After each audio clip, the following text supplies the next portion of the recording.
Hello, welcome to Advocata Studio. Today we are going to have a conversation about Trump tariff. And as we all know, everyone is so shaken. And the good news is there's a 90-day pause as at now, but we don't know. Things are developing all the time. But at least it was better than the 44% going to 10% and having a 90-day pause. So we have Ravi Ratnasabapathy joining us. Thank you, Ravi, for joining this podcast. And we have Tirani Kulathunge.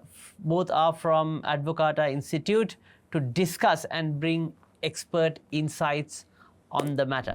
Today, let's discuss about Trump's tariffs. And I don't know what has happened now because he's changing it. I mean, last time when we checked, it was 104%. Then it went for 125%. Then now I think it is 145%. By the time we finish this podcast, probably there'll be more retaliation.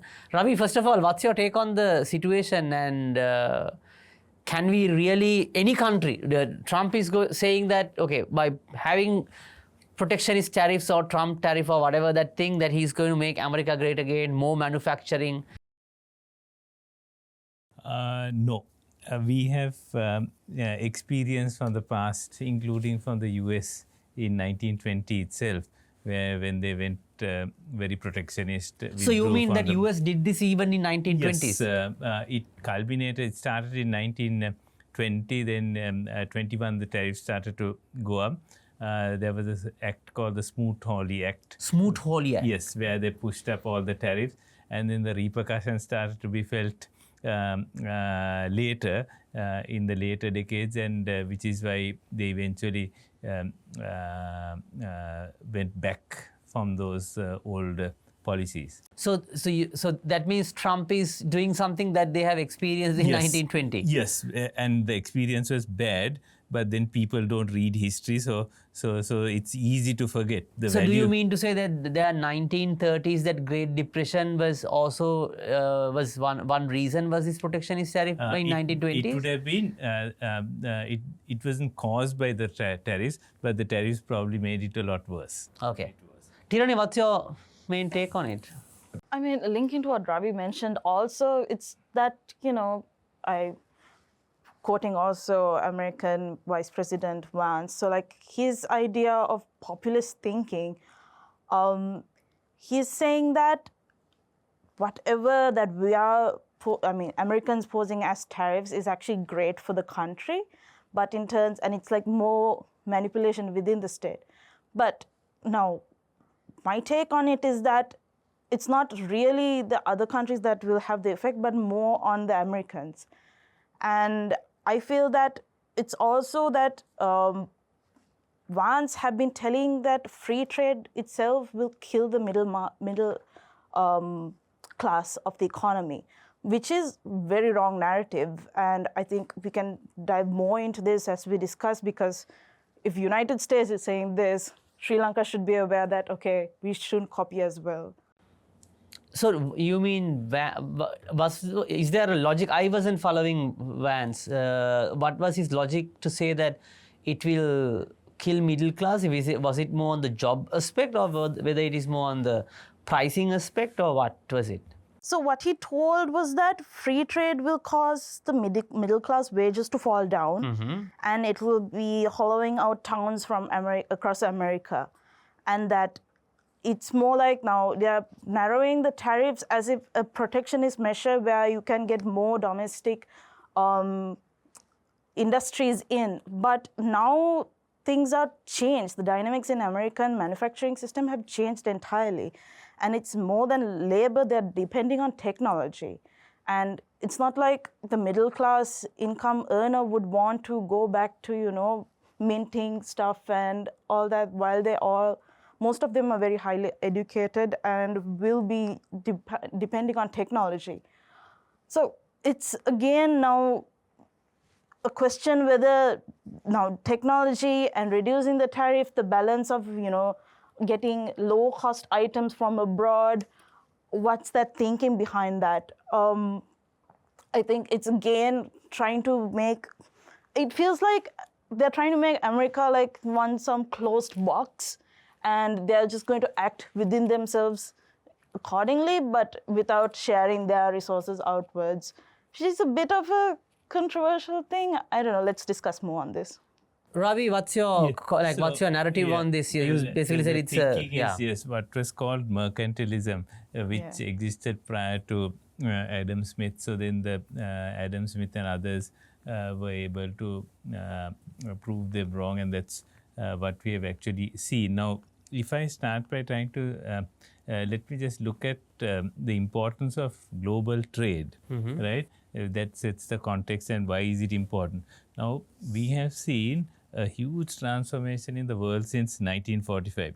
The standards of living have risen all over the world, and hundreds of and millions, billions of people actually have been lifted out of poverty, right?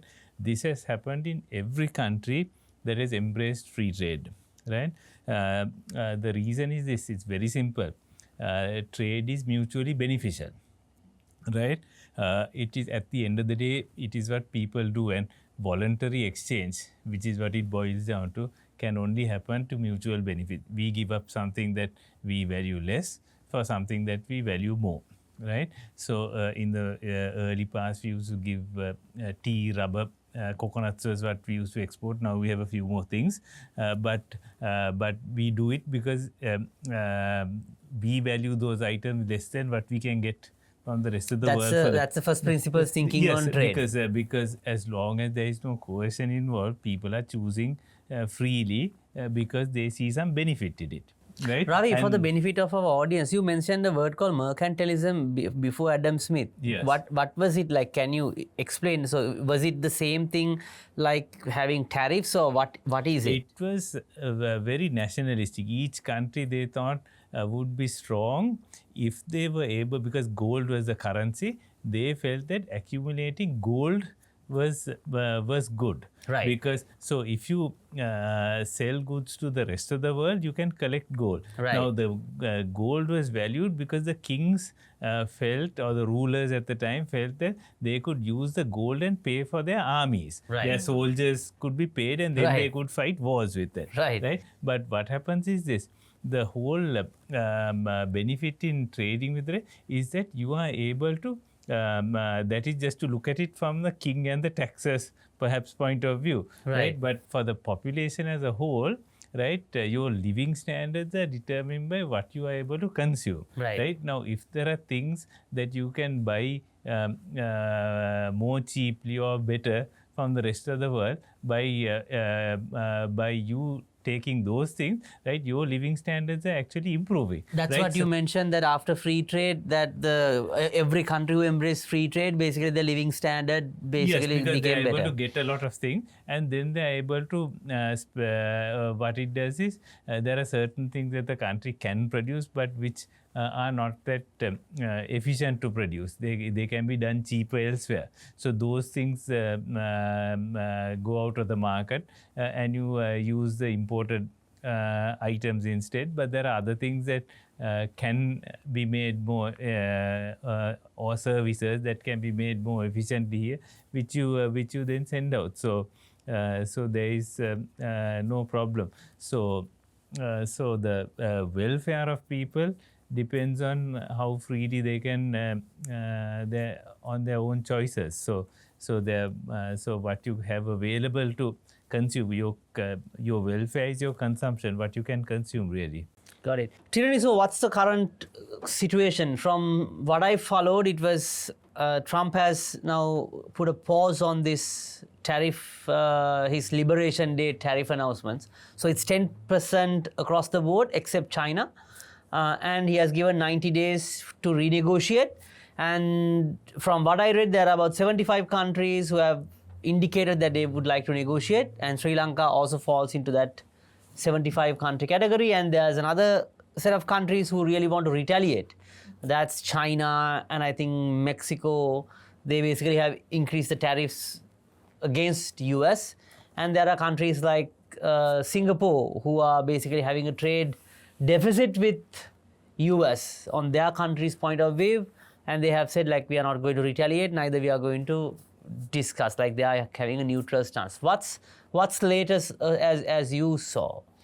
So, I mean, ever since Trump administration, like all these 80 days, it was more him centralizing power within the state and also within the globalized trade also. So just to, again, give a breakdown on how governments are responding to this US reciprocal thing. I mean, you already mentioned, but for now, 2 countries have retaliated. That is Canada and China. Not Mexico. Not Mexico. Right. I mean, I'm not too sure. Again, I have to check because you never know. Right. Could be Mexico as well, maybe this morning. Right. And the ones that are threatening retaliation are Europe and Union and France, but they're also open for seeking negotiation. And when we think, who are the people, I mean, the countries that are seeking negotiations, we think that normally it's maybe the emerging developing countries, but not really. It's also India, we're also getting European Union, and among all of that, Sri Lanka is also going forward with any negotiation that we can have. And also, interestingly, there are governments that aren't taking actions. So there are like around 13 countries as of last night. And that includes Cambodia, Hong Kong, and Thailand. But also, interestingly, Thailand, it's only some factions that think that we should go for negotiation or maybe we should just stay back. So there's a bit of debate, also mixed messaging from there, and also Vietnam and Singapore. So that's basically the context of who is, what their stances are. And but I thought Vietnam, did Vietnam go there and say like, I recall, I don't know where it is now, it's anyway on pause, but whether they are also, they said like they want to bring it for 0 or... Yeah, there were conversations, but I don't think it has... materialized yet? Yeah, Okay. That's right. So I think the government didn't put an special notice on it, Okay. rather than conversations that went on media and whatnot. Right. So I think from what we have to look at also is that how US and ditched perhaps their core assumptions that was underpinned under, let's say, the US post-war US trade liberalization, right? So one is that reciprocal tariff liberalization. On that, what we know is that global trade will become increasingly open and through mutual cooperation, but it's the opposite of that happening right now. And then on economic convergence through liberalization, we are not seeing that again right now, right? It's more like the opposite side of it. And also the avoidance of persistent trade deficits. So there's this expectation that under a liberalized trade system, the US would not run large and sustained trade deficit. So it's in their policies, basically, because gains from trade would broadly be distributed and self-correcting over time. But I think that ideology is not run through the state again, and it has been pushed towards this populist advocates, rather, to reverse these ideologies that US have been carried so far. And I think the emerging and developing economies are very confused, like, okay, you guys are the one who bought this concept, and now why are you going opposite of it, right? And now for Sri Lanka, I think for now we don't have we're not obliged to put any tariffs because, go with the tariffs because we have a 90-day pause, but we have the 10% blanket. And what we have to do now, of course, is reevaluate our stance and see whether we are competitive enough to not rely solely on US. So I think Ravi definitely can comment on that on our context. But definitely, I think one of the videos that you have mentioned also to remove para-tariffs, make ourselves more competitive to the trade environment. Yeah.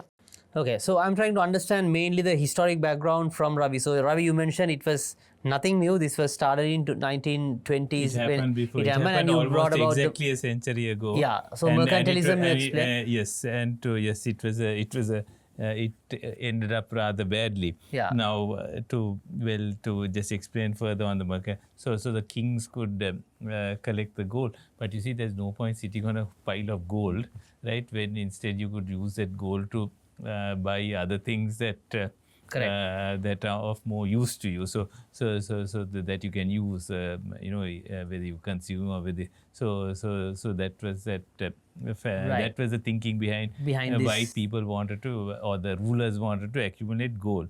Right. But now, if we go back again, let's get back to the importance of trade, right? In 1945, almost all of Asia was poor, right? But starting with first Japan, right, then the 4 Asian tigers, Hong Kong, Singapore, South Korea, and Taiwan, right? Those countries that embrace international trade and investment began to prosper, right? Then other countries followed. Until 1978, China was also a very poor country. From 1978, they started integrating little by little into the global economy. India followed in 1990. Then we have had other countries in East Asia, Bangladesh, Malaysia, all of that. Wherever they have embraced international trade, they have prospered. Now, in Sri Lanka, we have a very vocal constituency that advocates self-sufficiency. This has been a very long thing, and we have experimented with it also. We want to produce our own milk, we want to produce our own maize, I don't know, In a everything. small country, I don't think that's really practical. So now, when Trump is doing what is essentially the self-sufficiency import substitution, people will say, this is what we should also do. We have been telling you to do this all along, right? Now, the thing is this, what people should understand what this really means, right? Now, if you want to just consume domestic stuff, that's fine, right? But you must understand that if you restrict yourself to just what you can produce locally, right, then you must be prepared to accept a very much lower standard of living than what you have at now. Now, this is the necessary consequence, right, of this. Right now, I'll try to illustrate this with a small example. Like when I was growing up, right, the moment you leave out of Colombo, the houses, you find what is called the typical house is a wattle and daub house, right? They call this mati together, right? Yeah. It is constructed from earth, right, mixed with cow dung. Right, the beams are made from the trees that they cut locally. The roof is thatched from coconut, pollatu, right, made by their own labor. So sometimes it is one family making it by itself, right, and sometimes maybe some others in that small village are helping, right. Entirely 100% locally produced product, right. Now that is very nice if you like that, right. But now, if you look at the modern house, right, okay, you can produce the bricks and the cement locally, but almost everything, and in those houses, oil lamps are what was used, and water comes on the well, right, well or the stream. So, modern house, even though you can produce things like roofing sheets and stuff locally, all of them are dependent on imported inputs, right? You can't produce the factory might be turning something out here, right? But they are all dependent on imported raw materials, right? So which is why you cannot do without trading with the rest of the world, right? So that is some way of illustrating. But the question is now, why are people, at the end of the day, you see, you mustn't think about economics in a very complicated. It is about how people are making individual decisions, right? That is what it is, right? People's actions and people's decisions. Now, why are the people trying to, when you can build very cheaply a mud hut, not going for that, or the reason you buy something that is imported, it is either better suited for your purpose, right? It may be cheaper, right? It may be of better quality in some way, right? It may be any combination of all these three things also, right? But it is up to the individual to make that individual decision, right? Because I know what is best for myself. So those people should be free to make whatever decision. If anyone wants to be purely self-sufficient or consume only the local product, they should be fine. They should be free to do whatever that is. But you shouldn't impose that on someone else, right? Got it. So Ravi, and the thing is, you have a much lower when you just restrict yourself to what's local. You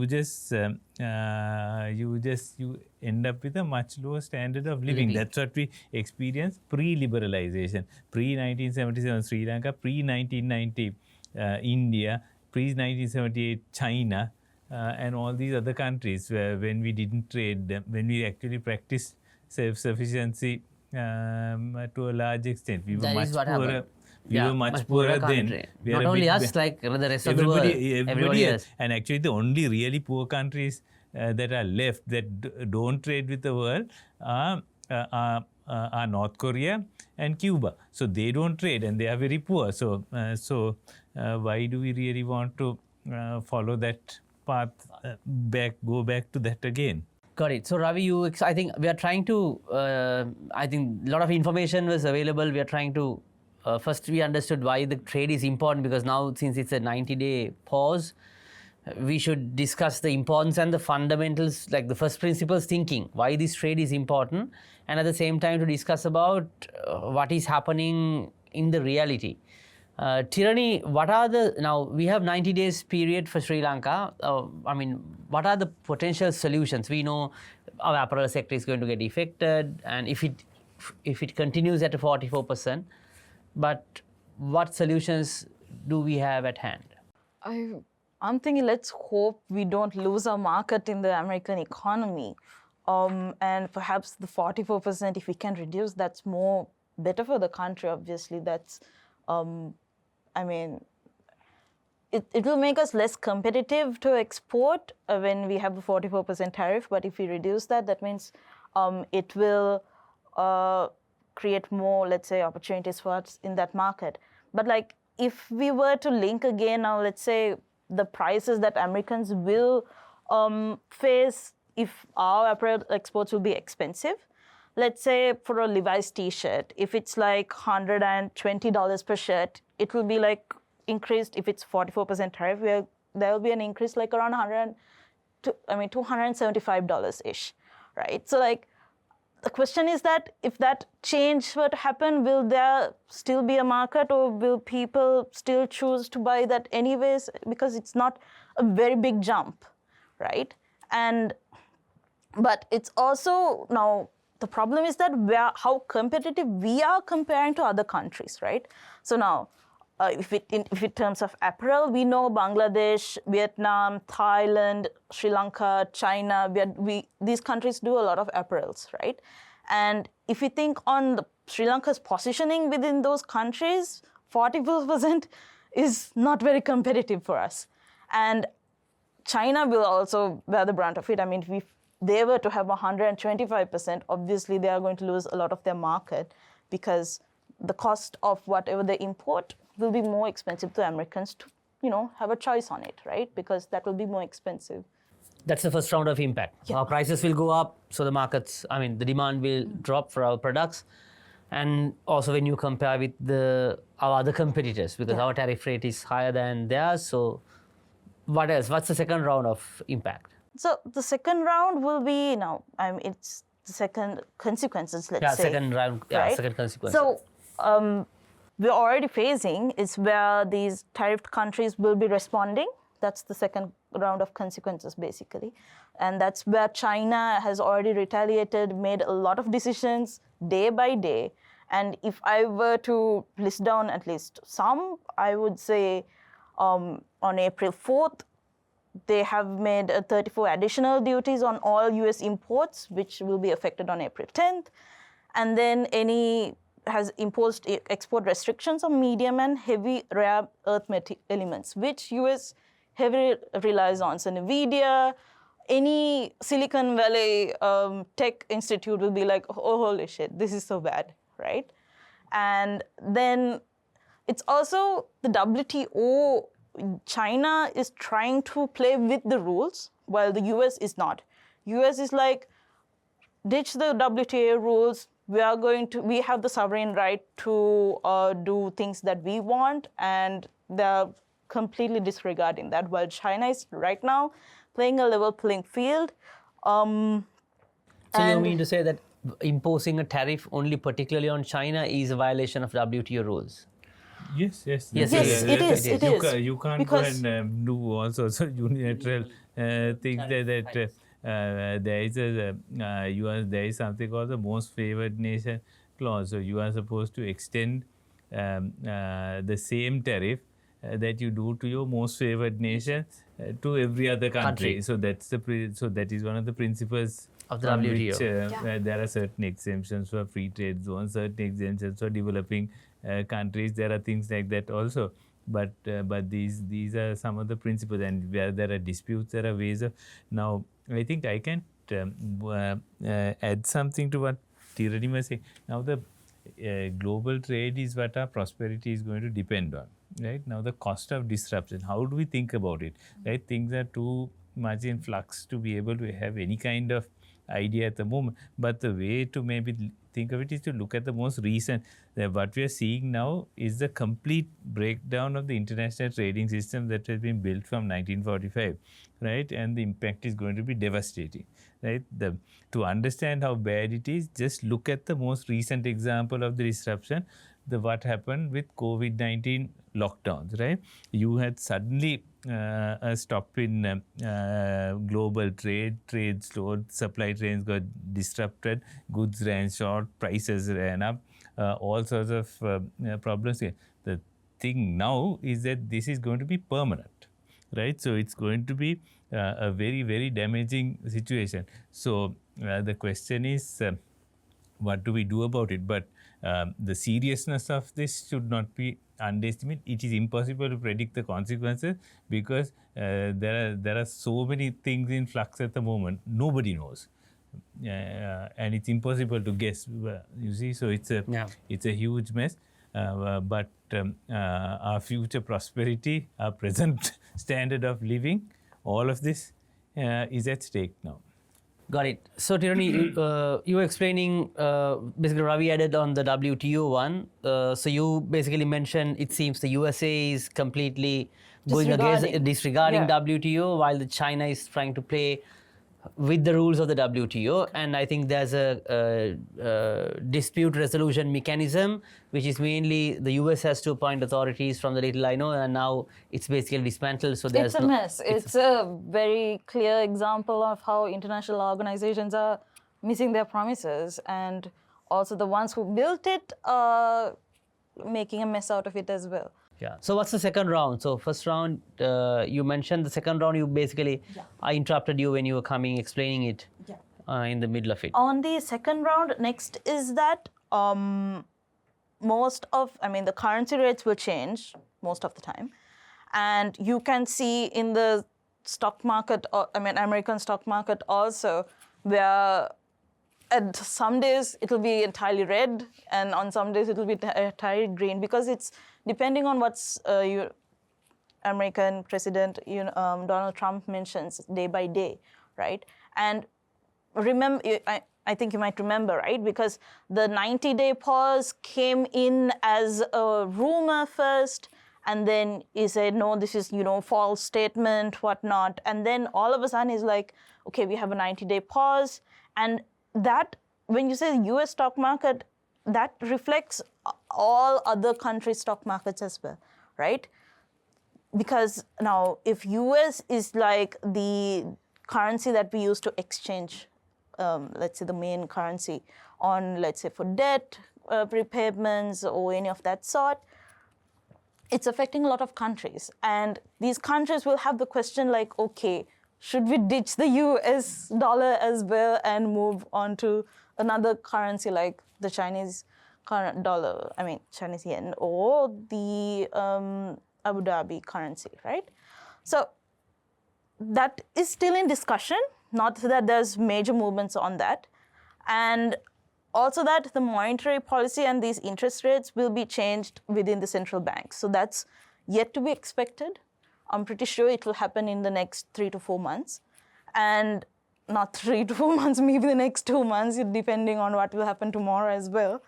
And also the fiscal policies will change within the central government and how we respond to these pressures. Because whether our imports, I mean, depending if Sri Lanka were to retaliate or depending on Sri Lanka's movements also, whether our fiscal movements, everything depends on this dynamic, right? Whether things that we import from US, whether we have to shift to another country, whether another country will offer a better rate for us, those are the second round where things are yet to happen. Got it. Ravi, so we basically discussed about the impact. You have been explaining slowly about like the importance of trade. What's the next item Yes, that you would like to so the highlight? trade is what our current standard of living depends on. It will definitely start going down, right? So because of what's going to happen. So before we get to what we should be doing, let's just look at where Sri Lanka stands with regard to international trade. Now we know between 1948 and 1977, for most of the time, Sri Lanka, after 1956 actually, more or less started closing its economy a bit at a time and gradually progressed. So by the 70s, we were very much a very closed economy on the principle of self-sufficiency, just like India was for many years after us. So in 1977, there was a time when there was some liberalization. International trade was allowed, some tariff barriers were reduced, some non-tariff barriers went off. And foreign investment was more welcome. So we saw some improvement in living standards starting from then. But what most people don't realize is that from 2005 onwards, for the last 20 years, we have been on the path of deliberalization. The economy has been getting more and more closed, right? First of all, in 2005, we started increasing our tariffs, right? We invented a new kind of tariff that is nowhere else in the world outside the WTO rule, which people have termed para-tariffs. Yeah. Right? We introduced something called the customs surcharge in 2001. Then a ports and airports levy in 2002. Called PAL. Then the regional infrastructure development levy was introduced in 2007, but that was later repealed. Then CES, commodity export subsidy scheme, came on to imports from 2005. NBT, Nation Building Tax, Social Responsibility Levy. Then somewhere in about 6 or 7, there was something else called Special Commodity Levy that came. So we had at one time in 2000 up to 9 other para-tariffs. Tariffs in addition to customs duty. Some Ravi, of these have now been taken off, but some new ones have come in again, SSEL and various. Ravi, just to clarify, so on the WTO, so when you are importing, it has to be ideally only your import duty, right? Custom duty. Yes. Whatever that you add on top of it is considered a para-tariff, is it? Yes, now because we have committed under the WTO to certain tariff rates, right? So what we have done in order to increase the tariff rate beyond that, we have introduced new kinds tariffs, of taxes that are outside the WTO system, which nobody. Which is in a way also, I mean, not a nice thing to do. And yes, so it's something that our people invented and have been exploiting since 2005. Right. Right. Almost 20 years. Yes, and it has had a very serious impact, right? The one way of measuring the level of openness in an economy is the level of international trade to GDP. Right now, at the height of our openness, which is in 2000, right, it was about 89% of GDP. Right, by 2023, this had come down to 47%. Right, exports have come down from 39% of GDP in 2000 to 21% by 2022. Now, one of the World Bank economists was speaking at a seminar, couple of Sanjay Kathur, he mentioned that he had never come across a small open economy that had regressed like this. Right. So you can see a real impact of all this protectionism. Right. So what people say is like, the problem for Sri Lanka's issue, I mean, the root cause for Sri Lanka's problem is free trade. Is the truth is, from the numbers, actually we were not opened as people think as it is, right? We have been closing down. Yes, so we opened up in 77. From 2005 onwards, we have been closing up. By the level, rough level of openness, World Bank was estimating that our current level of openness is similar to what we had in the mid 80s. So, immediately not still completely closed, but we have reversed all of the liberalization measures that took place. Now, effective rates of tariff protection, right, which is what it's calculated as the import protection as a percentage of the local value added. Right now, if you look at that, right, it can for the 10 most protected sectors, it ranges between 170% and 524%. 170%. Yes. True. And if you look at the local, because value addition. Yes. So as I said, a lot of the local manufacturing depends on imported imports, which are taxed at one level, and the output is taxed at a different level. Right. So if you look at the actual local value addition and see how much of protection is provided for that value addition, it ranges from 170% to 524% in the 10 most protected 524%. Yes. That indicates the level of protection given for the local value addition component, which tells you how inefficient the local sector is. Now, production for the local market, by some estimates, is 70% more profitable than trying to produce for the export market. Right. So, which is why you can see that exports have fallen as a share of your GDP from 39% to 21%. Right. So, export, nobody wants to invest in exports because it's far more profitable to sell in the home market.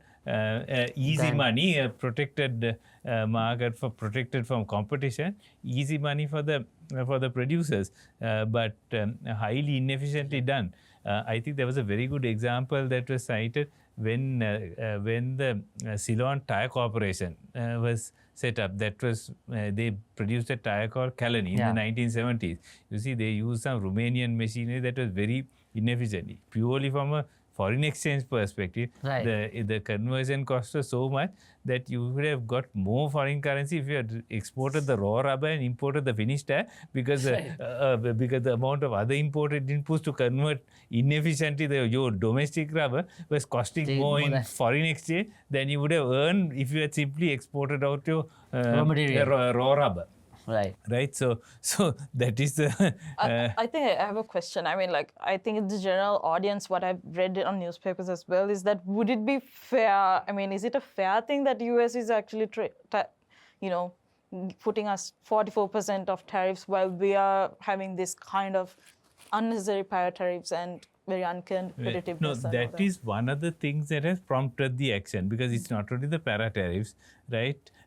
We have acted outside of the WTO rules, right? So, second is we have, in addition to that, we have a lot of various other what are called non-tariff barriers in terms of import restrictions, licenses, regulations, various things. Right now, if the US has a dispute with it, right, what they should do is there is a mechanism that the WTO has for resolving it. Right? They need to go through that process and resolve with this is how a multilateral system is supposed to work, right? So you have problems and you have disputes. So there is a system for resolving it. So what you should do is use the process that exists and not act unilaterally like this and reject the. And I think that was one of the important. I think even the Singaporean Prime Minister mentions he that. He mentions this. There are issues, but what US is doing is not reforming it. They are completely rejecting it. Yes. Yeah. So Ravi, you explained about. Do you have the list of these highly protected groups from, like you said, 100% to about 576? But dairy is one of them. Dairy is one of them. One of them, because now my friend recently migrated to Australia. He's telling me the price of a liter of milk in the supermarket in Perth is half the price in Colombo. Right. So we are using more, expensive milk than in Australia. Yes, dairy is highly protected. There's also in the Cargill supermarket in the CCC, Australian milk is there. Cheaper than the locally produced imported liquid milk. A little bit cheaper, about 10% cheaper you can but find. After that, after it is flown here also. Yeah, right? And with the high tariff, right? There is tariff also on it. Yes, yeah, because our local dairy, we are looking to get to 3 liters per cow per day. That is our target. Yeah. Now, there are the good farms like Ambevela that give you 30 liters per day, but the average in most of the developed countries is where the agriculture is developed is you're looking at 30. Some of the good farms can go up to 40 liters per cow per day, right? The protection itself, now one of the things I tracked was butter. Right, when the cess came on in 2004, it was 15 rupees a kilo. Right. Today the cess is 1,500 rupees a kilo. Right, for butter. Right. So 1,500 rupees a kilo. The boom now, the sort of economic rationale for these tariffs is it tells you something about the efficiency. Right. The idea with it is this infant industry argument that you must protect the small industries so that until it gains enough experience to compete, right? So the thing is this: first of all, there needs to be a learning curve, right? Where you have through enough practice you learn to do. Whether this exists in basic, sophisticated, complex manufacturing, it might be understandable. Whether this thing exists in basic agriculture, what kind of learning curve exists, I don't know. That is the first question. The second question was it even tracked by the government at all? No, it's not tracked. That's the problem. You see, it's open-ended thing, and the fact that it has increased tells you something about where the productivity is going, right? So the idea was that the argument that people like Ha-Joon Chang and others make is that if you protect the local industry, they will increase their productivity, right? But what happens is when you give an unlimited open-ended protection, the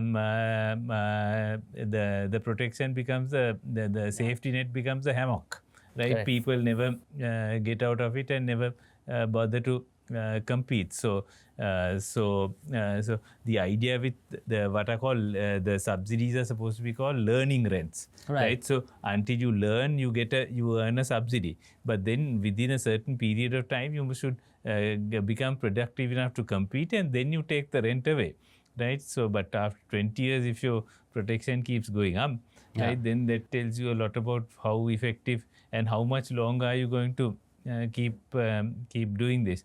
Right, our sugar, I think we get something like 60 metric tons a hectare, if my statistics. I know sugar is also, our productivity is not very so good. the top countries give you about 120. The average is about 80. Right, but again, and when you go in for the sugar cultivation, right, it creates so many problems, right? You have to clear the forest or whatever for that, right? Then the sugar attracts the elephants. The elephants try to in trying to break into the plantation, go and attack all the villagers in the surrounding areas also, right? So you create human-animal conflict as well. Plus, you have to clear the forest to go and do this. So, and all for and where is your learning curve? What in how much when Booker set up the Pelwatta sugar in the early 80s, right? It came under protection, right? and Booker was supposed one of the big sugar producers, right? They should have been able to produce here as well as they do anywhere else in the world. But maybe the scale is wrong. Maybe for whatever reason it has been under protection so that long, right? And what is the importance of doing sugar locally is the I have another big question. Sorry. So now you just mentioned like how protectionist we are. Yeah. Now that the government haven't tracked all our learning curves or whatnot, how should we, take a crack on this? Like, Okay, so what we should do is, we've said global trade is important. It is what our prosperity depends on, right? And we have turned protectionist over the last 20 years. So now what do we do with all the disruption that's coming, right? The only thing we should do, the one thing we should not do, first of all, is to become more protectionist ourselves, because your protectionist. standard living is going to get a lot worse. Yeah. Because the subsidy for the protected producer is paid by the consumer in the form of higher prices. That's where the subsidy comes from, right? Because the imported product costs more, the local producer is then able to raise his price and sell at a higher price than he would normally. Yeah. Right. So that's why. That's where the protection comes from, and it's paid for by so what you're seeing is a wealth transfer from the consumer to the producer. Right. Is that good policy is the question. There is no foreigner involved. It's a local consumer who pays for the local producer. Right. So that is that part of it. But what should Sri Lanka do? Now, although it's a difficult situation, I think there are some very important lessons from what the Prime Minister of Singapore said. There is a lot of scope for regional trade integration, right? We need to start cutting back on our protective tariffs. You need to simplify your tariff structure. You need to get into a closer economic partnership with India. Our FTA has done quite well, actually, although it's still a very restrictive FTA. There was a good study on South Asian trade. Now, most countries trade with the region, right? Now in the East Asia and the Pacific, it used to be around 50% of trade is local trade. Sub-Saharan Africa, 22% of trade is regional trade, right? East Asia, in the region, it's 50%. But in South Asia, it's only 5%. Right, because India is the big country, they have political difficulties with both Pakistan and Bangladesh, so they don't trade. Right, Sri Lanka has closed itself up by itself, right, and so doesn't trade. Right, even though we have an FTA, we have protected, right, the most of the countries in items which we have competitive advantage, both on the India side and the Sri Lanka side, are excluded. Right, and we have quota restrictions. For example, do you have the? Okay, I don't have the list, but India subjects 15 of 20 Sri Lanka's top 20 exports to either a tariff rate quota. In the sense that the tariff applies only for a specific quantity of imports, right, or an exemption, right? So Sri Lanka, in terms of India's top 20, 7 are subjected to exemptions. 4 were anyway exempt under MFN, and 7 received a preferential rate of about 3.5%. Also, so it's it's a very restrictive free trade agreement. But yet, if you look, Sri Lanka's exports, which was in 95 to 99 average 39 million a year, grew to about 644 million a year by 2050. Right. India, which was exporting about $500 million a year to us, grew to $4,200 million. So even with a restrictive FTA, it's proved to be quite good.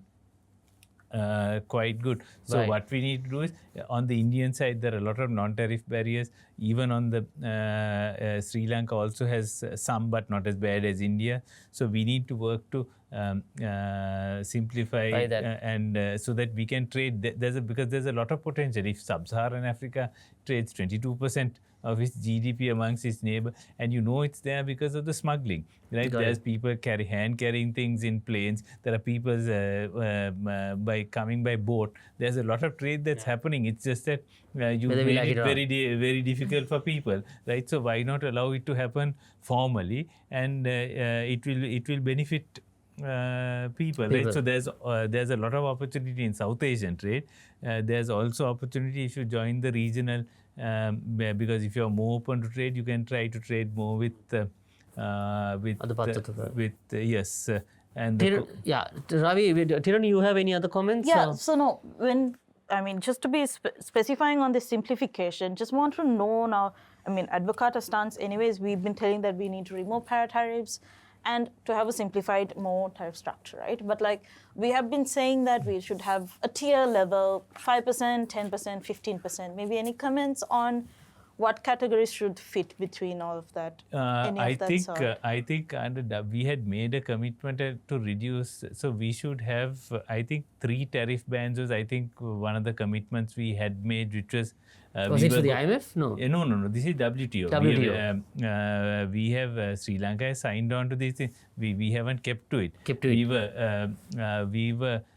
We reduced to 3, but then we have all these para-tariffs on top, and we were going to reduce to, I believe, 2, if I'm not mistaken. Right. So that your life becomes a lot simpler when you have fewer, when you have simpler. It's simpler to calculate, right? So tariff lowering and simplifying the structure of it, so you don't have so many different HS codes on different. Yeah, so if you have uniform tariffs, it's easier. The complexities with HS code classification and all the controversies that will disappear, because if you have the greater the uniformity, the easier it is for everybody. You see, so trade becomes a lot simpler when you have when it's a lot more. When your tariff structure is simple. Now, okay. So we are also coming slowly to wrap up. So in terms of, we discussed about the importance of trade, what's the current context, all that, and and also we discussed a bit about the solutions. Anything else to be added to this conversation, Tirani? In terms of solutions or how we should approach? Yeah, to position ourselves now, let's say, lowering our tariff, simplifying our tariff structure is one main thing that we have to do. But it's also something that we have to link on our trade facilitation environment also. Yes. Right now, it's a huge mess, I'd rather say. Yes. We are really not supported. Even from ports, even from customs, from information systems in that. It should be another podcast, I'd rather say on that. But things should be reformed in that end as well. Ravi, 2 quick follow-up questions on your previous comment. Now, you spoke about connecting with India and exporting to India.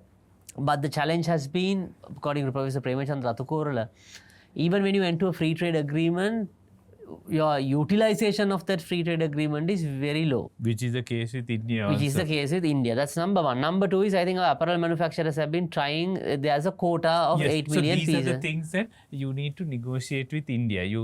It used to be the Department of Commerce that used to negotiate. So these are India will ask you also for some concession, right? But you have also restricted things. So it's a question of give, take, and trying to keep it as open as possible. So, but the imports benefit people, which is why you get so many smuggled Indian things coming in, and which is why people take so many smuggled things out of here to India, right? So, because people want and are making certain choices that are beneficial to them. So let the trade happen legitimately, right? The only things you should restrict are things that are dangerous, like maybe drugs or weapons or things like that.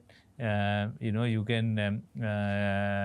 can restrict, but normal goods that people consume, let them consume whatever they find.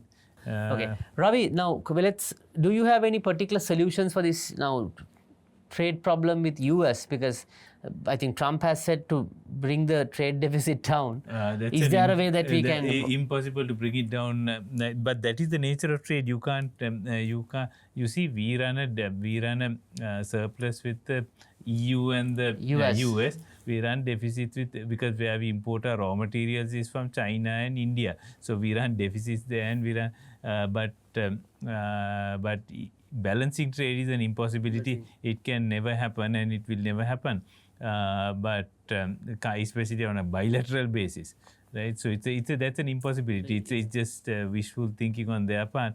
So it can, but for negotiation purposes, if we offer to drop all our para-tariffs and perhaps lower our duties, we might be able to extend the concession that we have with them further and address, see if it's possible to address other concerns as well. So by as a part of our reform, because we have put up a lot of barriers which are detrimental to ourselves, right? So let's do that and offer things, and other if there are a lot of investment restrictions also that we need to remove, which is why we don't have FDI, because you have raised all the thresholds, you have limited what used to be earlier you could invest for $50,000 and get a set up a BOI firm. Now you have raised it to $3 million, right? So you have excluded all the smaller firms from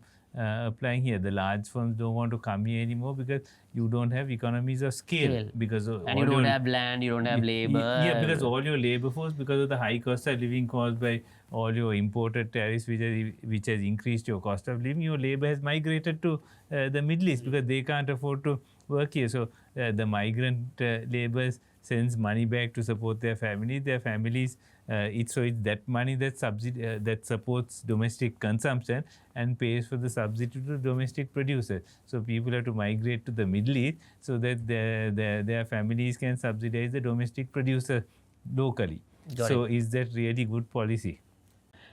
Okay, we have to wrap up. Any final thoughts, Ravi, Tirani, that you want to add on? Or Ravi, did you cover most of it that you were planning to mention? Or yes, I think mostly it's there. So the key message is, don't close up, don't go back to... Don't basically repeat what US is doing. Yes, and the mistake. Yeah. And there is an ideological problem. Now, there's an example that a friend of mine said, right? Everybody likes this idea, or many people like this idea of self-sufficiency, right? Now, this friend of mine happened to be coming back on a flight from Thailand. It was just before the election. There's a group of people, right, loaded with all the duty-free shopping from Thailand. All of them are having this very animated conversation. They have gone on a plane, gone to Thailand, loaded themselves with goods and coming, and they're wanting to do domestic production. So you see, the human actions are more important than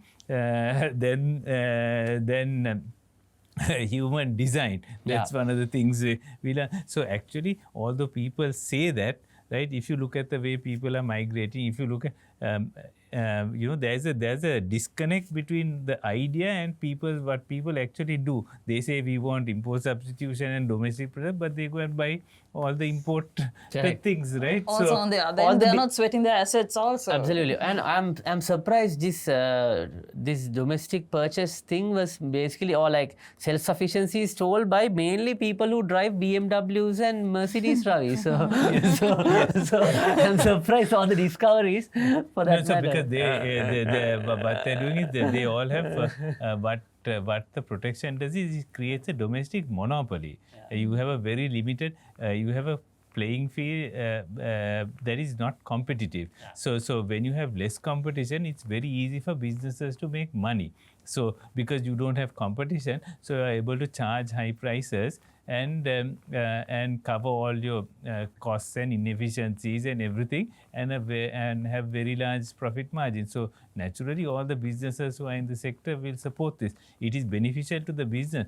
But the thing is, you see, that economy is a complex thing. What is good for business is not necessarily good for the consumer. This is one of some of the counterintuitive things about trade. It's very difficult for people to get because instinctively you think that if it's good for business, it's not. If you must ask how the subsidy is paid for. As I said, the higher prices are not paid by the foreigners, which is what Trump is also saying. It's the same mistake. It's paid for by domestic consumers who have to pay the subsidy. So you're doing a transfer of wealth from domestic consumer to domestic producer. Yes. Now the question is this a good policy? Right? Got it. Got it. So Thank you very much, Ravi Ratnasabapathy and Tirani Kulathunge, for joining this podcast. And we are planning to bring more podcasts on Advocata Institute. Since Ravi now has committed to come frequently to Advocata office, we are planning to have more and more conversations with Ravi on these issues. And Ravi is an expert on all trades, and glad to have Ravi speaking about Trump tariffs. And we'll see. I think what we are planning to do as Advocata is to have a countdown on what are we going to do on this next 90 days to see what is the development, and let's see how it goes. And so please subscribe us and follow us if you are looking forward for more content on not only on Trump tariff but across a lot of economic issues which will help your wallet and your investment decisions and your standard of living. And with that, we are signing off from Advocata Studio, and we'll see you with another episode on the Advocata Studio.